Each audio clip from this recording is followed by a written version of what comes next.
videos, right? So we ask a group of adults, is there a God? And, we get a whole myriad of answers. And then we ask similar questions to a bunch of kids. And I think one of them, you don't ask that question when you're hungry, because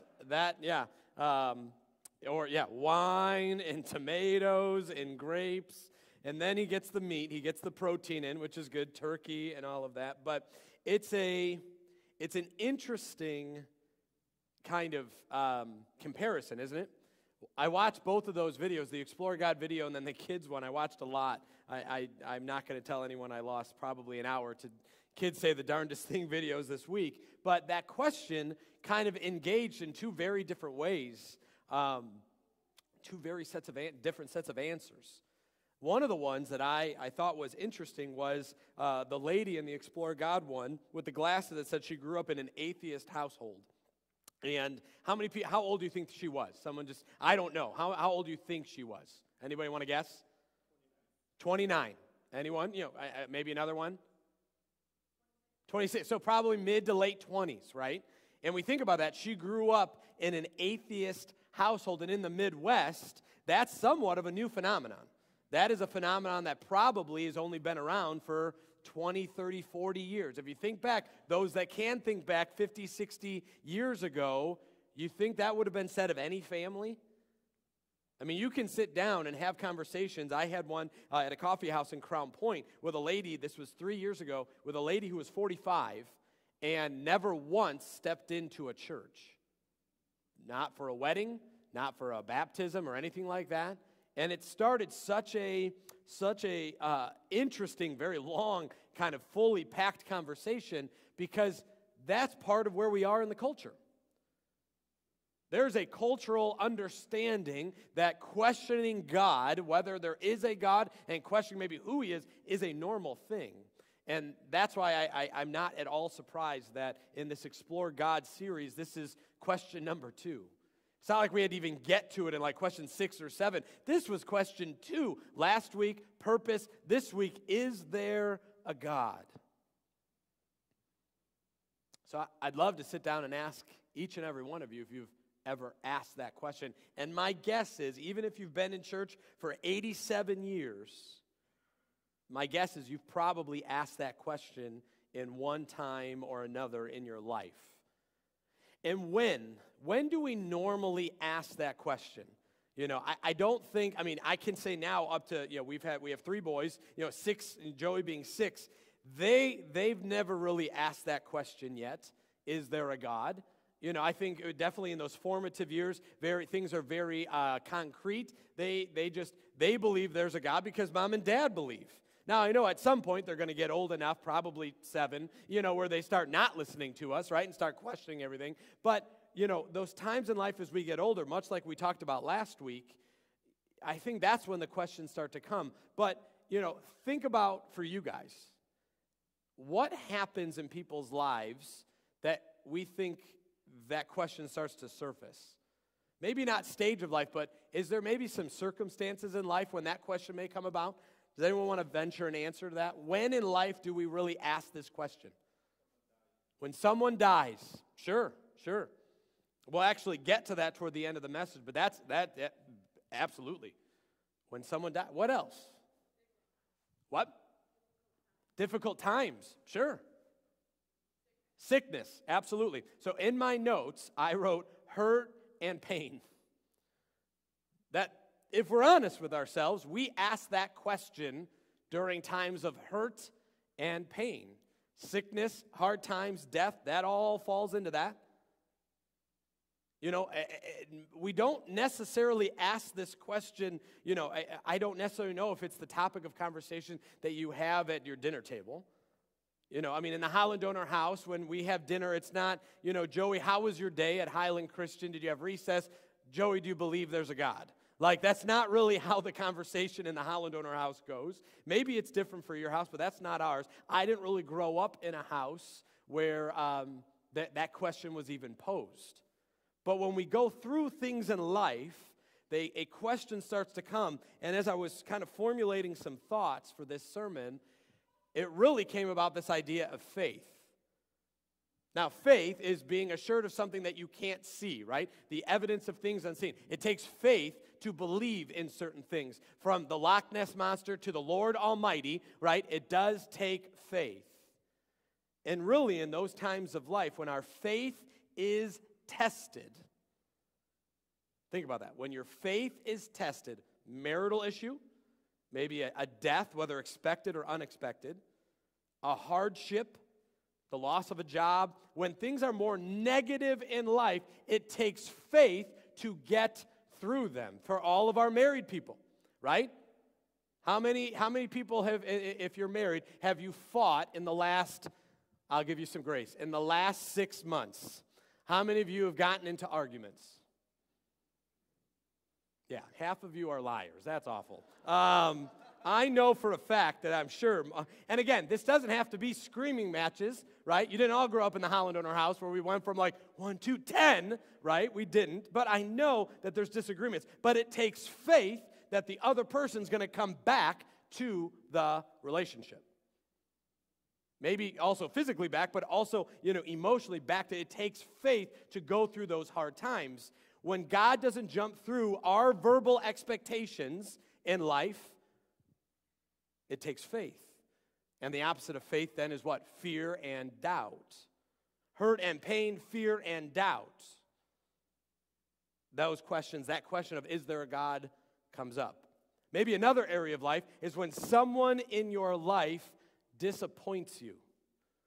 I thought about that this week. Not that there's any major disappointments of people in my life more than myself, but when someone lets you down, when someone doesn't show up, maybe growing up it was a parent for you, maybe a sibling, a coach, a teacher, maybe even a pastor. Pastors are not immune to that. Maybe someone did not live up to their expectation.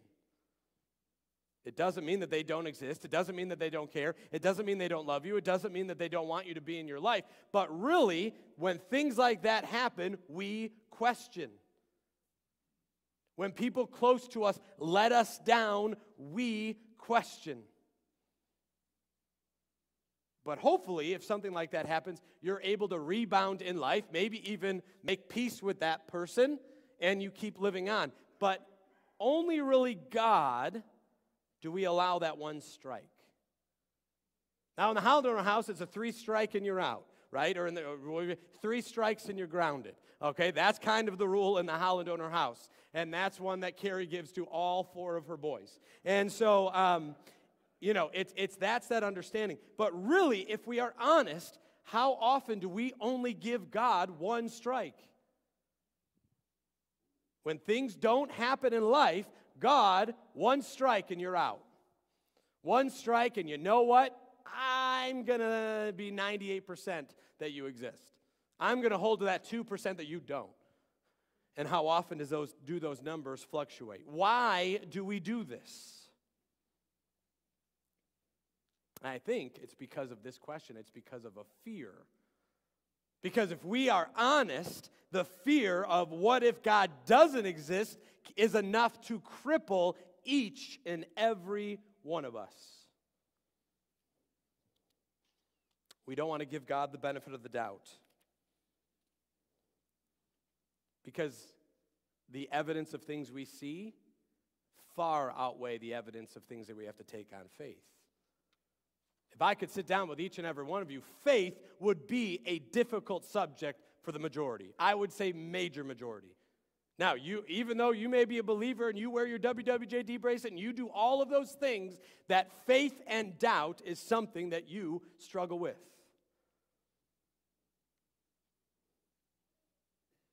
But if I look into my life, and I'm not going to look into yours, I'll look into mine, you look into yours.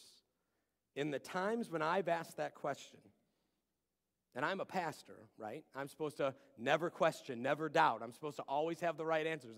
If that's your understanding of pastor, please stop.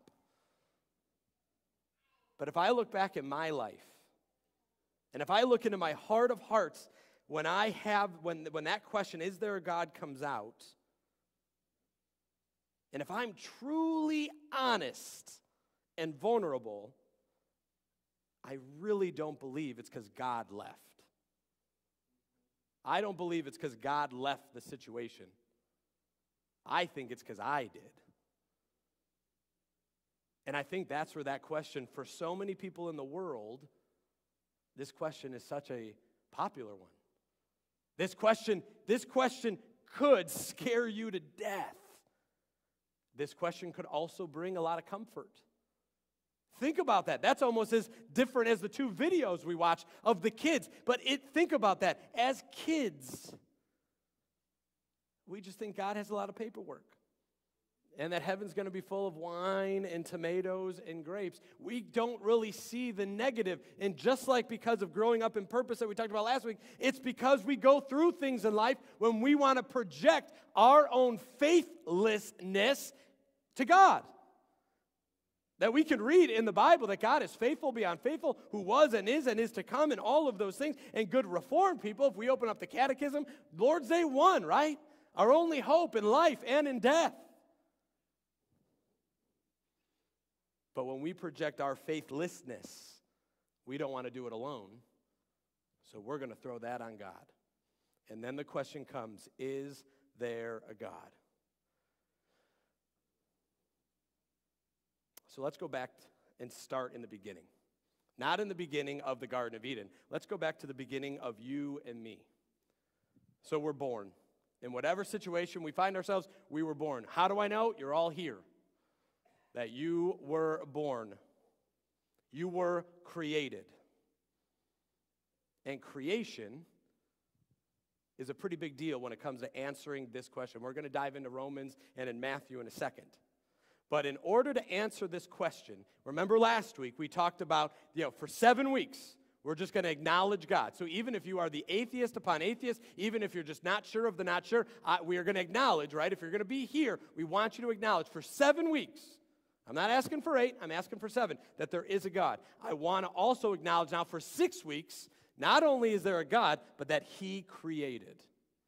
Because you can get into all of these different debates of, was it 7 24-hour days? Was it on God's time? Was it, Darwinism? Was it creationism? All of those things. For the sake of these 7 weeks, we are going to say, yes, there is a God, and yes, He created. And I believe that there is a grand design to creation. Well, Pastor Jim, how can you say that? Take 3 seconds and look around you. I am seeing 3 people's heads turn. Let me ask again. Take 3 seconds and look around you. That's how I know that there's a fantastic designer in God, in creation, because we're all super different. We all have different gifts. We all are made up of different things. And though we all may look somewhat similar, because we all have, for the most part, unless you're my father-in-law, 10 fingers and 10 toes. It was an ironworking accident. He has 9.5. And all of those, we look, in essence, the shell looks somewhat similar, right? And yet, we all can be so different. And I can look at the creation and just look at the physical, but let's also go a little step deeper this morning and go into the social, the emotional, that holistic person that in some way, shape, or form, you learned a lot about how to be a human being. That when you came out of the womb, right, the stork did not drop you off. When you came out of the womb, that you were your own person. You were unique. There was no one exactly like you. Even if you were a twin, there is no one exactly like you. But then something happens. You develop. You grow up. The person you were when you were 2 days old is very different when you're 48 years old. We developed. We grow. We learn things. And that's all part of the process, and in my mind, the evidence of the Creator. Because if you go into the Scriptures, the Creator creates, but He doesn't stop there. He doesn't say on the 6th day, okay, it was good, 7th day, I'm going to rest, and now I'm done. We see this narrative then throughout Scripture of the development of God. And how can I prove the development of the Creator? I can look at each and every one of you. I can turn the news on for 5 seconds and you see all of that because you see people. Now, if He would have made the snail in His image, it would be a different story. We'd all have shells, and we'd all move really, really slowly. But he didn't. He made human beings in his likeness, right? That we are image bearers of God. Now, if you are here today and you believe in the Darwinistic understanding of evolution, I'm going to ask that you pause that, take a 6-week timeout on that, right? I'm not going to throw stones at you. I'm not going to beat you over the head with a Bible or try to baptize you with my drinking water. I want you to pause that understanding for 6 weeks and engage the fact that I believe you were created by a creator, that there's an authentic, individualistic design for you as a person.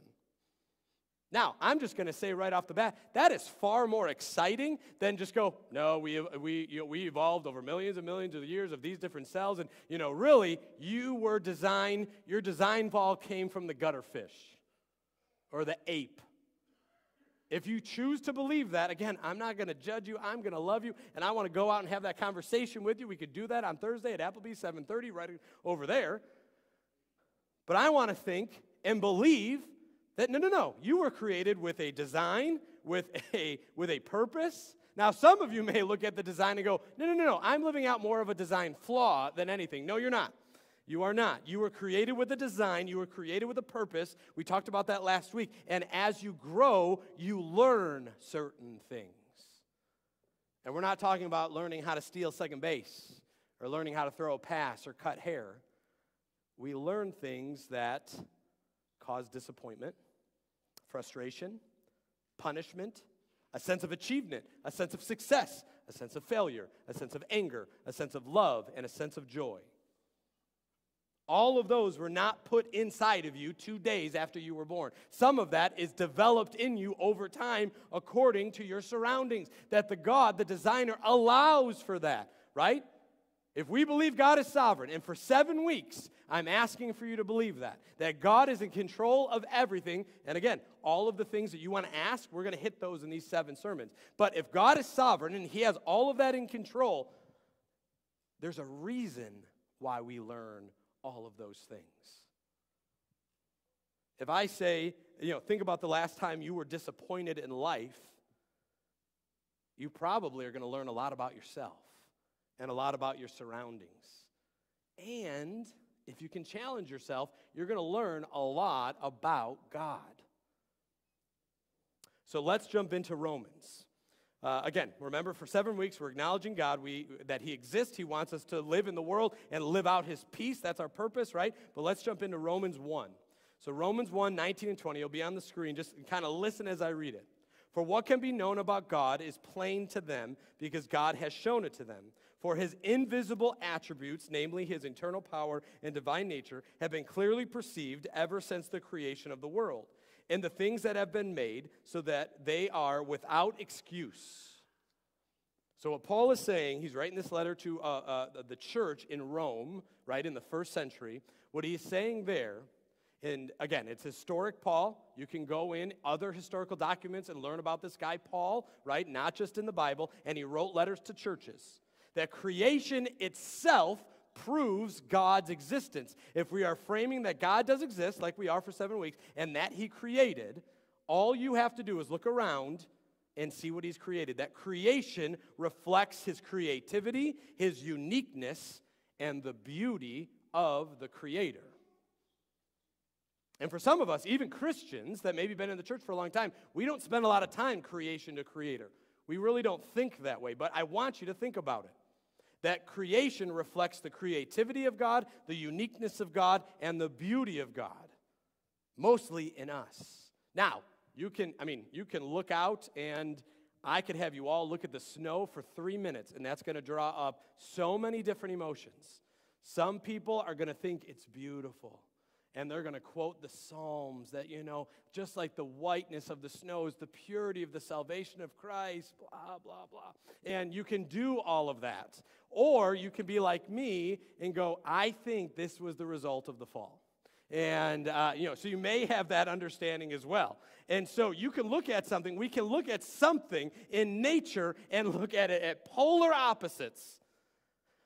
But that's because we're created differently.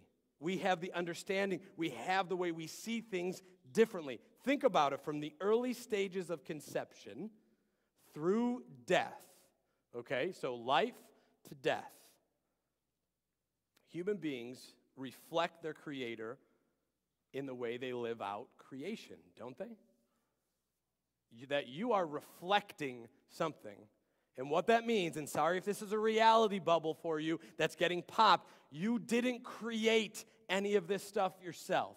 There's nothing new under the sun, and you are reflecting a Creator. How do I know that? How can I say that? Because, and most of you have met my 3 sons. Now, this is what happens when you are a pastor's kid. You become numerous sermon illustrations. You can meet Joey for 5 seconds. I'm not asking for a raise of hands, but you will tell that he's my kid. Why? Because of the way he acts. He's 6. He just turned 6 in October. He didn't develop this all on his own. He's had me as a dad for 6 years. And so as kids, we reflect our parents, right? Fitzgibbons, right? Aiden's right there. Aiden's how old? 9 months. Is he already showing little reflections of mom? Okay, don't point. That's not okay. We don't want to do that. But if we are honest, if you have a little kid, don't nudge them and cause fights. But we reflect the image of our creators, right? And we as parents have, Carrie and I, we had a part in the ultimate creation of Joey, right? Now we acknowledge God's hand in that and that he is massive and does that. But things, if you talk to Joey, the way he talks, I think I've said it to you before. I'll get text messages from Carrie in the middle of the day, and it'll just say, if I close my eyes, it'll be like fighting with you when she's fighting with Joey. And all of these things, good and bad, we reflect from our parents. And I can say that we reflect a Creator as creation, and that is a very easy way to see it. That kids are products, quote unquote, of their environment. Whether it's the purity of speech as a child, like we saw in the video, right? Those kids were not reading teleprompters. The adults might have been. I don't think they were in the Explore God video. But the kids, they weren't reading teleprompters. They were just being them. Uniqueness of appearance, the way they look, right? If you put Joey with jet black hair, looks exactly like Carrie's dad. And I've apologized to 2 of my 3 kids. They have my nose. That's all part of it. But we go even deeper, learning right from wrong. One of the things that I want to teach my sons is the way to treat a woman, to one day love a wife. That's something I want them. It has nothing to do with how they look. It may help over time, but it's not how I want to teach them those things. But let's dive into the right and wrong argument, because this is another way to answer, is there a God? It's our ethics. Let's go to Romans 2. For when Gentiles who do not have the law by nature do what the law requires, they are a law to themselves, even though they do not have a law. They show that the work of the law is written on their hearts, while their conscience also bears witness, and their conflicting thoughts accuse or even excuse them. So all that Paul is saying there in Romans chapter 2 is that even if, Gentiles biblically did not acknowledge a God, right? They were a godless people. They still knew right from wrong. And if we are honest, we grow up in that as well. That hopefully, whether you grew up in that girl that grew up in an atheist home, she probably was told that, hey, you can't steal from people. You can't kill people. That there are consequences to actions. There's a framework that's being built in each and every one of us the day we're born to where we find ourselves right now. So again, if you are here this morning and you don't really believe that there is a God or struggle with the belief in God, even though we're going to acknowledge Him for 7 weeks, let me ask you a set of questions. If you're married, do you lie to your spouse? If you don't believe there's a God, do you lie to your spouse? Maybe to a coworker? Or a stranger on the street? If you do, how does that go? Do you steal from stores, from places of work? What feelings do you feel when you do that? Some people I've talked to, they feel a high when they steal. They're called kleptos, right? They maybe feel guilt. And if you feel cold, that's probably because of handcuffs, right? And all of how that could be consequences to actions. If you don't believe there's a God, but you slander others, does that usually turn out well? Or does that usually turn out in conflict or fights or the loss of a relationship? If you don't have a God, if you don't believe there's a God, and you don't want to subscribe to his law, that's fine, but do you murder people? If you have, you're probably not here, you're probably not watching it online, because you're probably in jail. Do you see that even the ethical side of who we are, our right and wrong odometers in our mind and in our hearts, play to the fact that there is a design that someone created? And so that's why I'm asking for 7 weeks, just to acknowledge it, lean into it a little bit. I guarantee you won't lose anything. That if you are here this morning and you struggle with a belief in God, you believe that you struggle with the fact that he exists or not, for 7 weeks, lean into it. Lean into life as though there was a God. Though he created you, he gave you a list of rights and wrongs. He gave you the sense of guilt and pride. He gave you the emotions of joy and sorrow. Because I can guarantee you, God doesn't want us to live out like mindless robots. He wants to experience life to the fullest. And I want you to know that this morning, I love you all. I may have only met you. I've met Colleen and Matthew. I've emailed with them a couple times, but I just met them today, and I love them. Why? Because they're creations of the Creator, the same Creator that created me. But we're not good enough to create all of those things. You're not clever enough. You're not smart enough. You don't know everything to kind of build and pack life to be what it is. That all of those experiences, all of those feelings and emotions are placed in you by someone. And you reflect a greater purpose. You reflect a greater Creator. And I want us to live in that for 7 weeks. Let's jump back to last week as I close. That God, author and giver of life, right? We're going to believe that for 7 weeks. We talked from Matthew 5. Blessed are the poor in spirit, for theirs is the kingdom of heaven. Blessed are those who mourn, for they will be comforted. Blessed are the meek, for they shall inherit the earth. Blessed are those who hunger and thirst for righteousness, for they shall be satisfied. Blessed are the merciful, for they shall receive mercy. Blessed are the poor in heart, for they will see God. Blessed are the peacemakers, for they will be called sons of God. Everything in here, within our humanity, we can find in those lists. And if we, for 7 weeks, if we lived all that stuff out, I will guarantee that you will see a difference in life. That I guarantee that you will have a different feeling about life. And again, last week I broke it down to 2019 terms, and I'll do it again. What does the Beatitudes look like lived out practically that you can take with you? Live within your means. Do not live haughty or egotistical lives. Be with hurting people and do your best to help them in their hurt. You may not have all the answers, but be with them, buy them Dunkin' Donuts coffee, which Matthew does like, by the way. Be willing to listen and be present with people, not always talking. Yes, I will take my own advice. Have the desire to be in truth and righteousness, not of our own possessions, but in the world. Be someone that tries to live in truth, not in hurt or pain, fake news, lies, or despair. For 7 weeks, forgive people. Don't demand that pound of flesh. Choose to let go of the grudge. For 7 weeks, walk across the room to folks different than you and start a conversation. Make a friend. Buy them a medium pumpkin coffee, easy cream, easy sugar. I said it last week. I'll put it in here again. I bet I'll put it in next week too. And finally, for 7 weeks, be someone who makes peace. Not always tries to keep the peace, but actually makes peace in the world. For 7 weeks, friends, if God exists, then I'm telling you, He created you to be in community with people. He gave you ambition, emotion, decision-making processes, wisdom. He gave you compassion. And He gave you ultimate love. More on that in a couple weeks. And if we acknowledge that, if we lean into that for 7 weeks, that will help us navigate these questions of life Good, bad, right, wrong, hurt, pain. What do I do with success? What do I do in failure? And if you're honest, that makes up every one of us.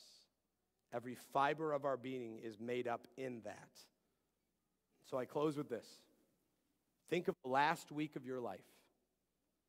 Think of things that maybe you would have done differently, things that maybe didn't pan out right or cause fights or whatever. And think about what we talked about. If you would have instilled those beatitude things that God gave us to reflect His nature, would your week have looked different? Would maybe that conversation not have turned out that way? That relationship been hurt? When we choose to reflect the Creator, our lives become different. They have to be. So for 7 weeks, let's acknowledge a better way. Let's acknowledge, A, God exists, B, that He created you and me, and that He has a plan. That He has a plan to be a positive engager of the world. And whether you've been in the church for 88 years or 8 minutes, let's live that out for 7 weeks. Because those changes, when we reflect that, you will see something come back. You will start to see the beauty of creation. From a single cell of a human embryo to the celebration of a life now gone. And in that span, friends, we find who we are. So I leave you with this. In your actions, is God reflected? In your thoughts, is God reflected? And finally, in your decisions, is God reflected? Because once we establish that not only God is present, but that He created you, has purpose for you, we can begin to ask what does that mean for us in our daily lives? So let's take that challenge, 7 weeks, and we'll get to more of that stuff later. Let's pray. Father,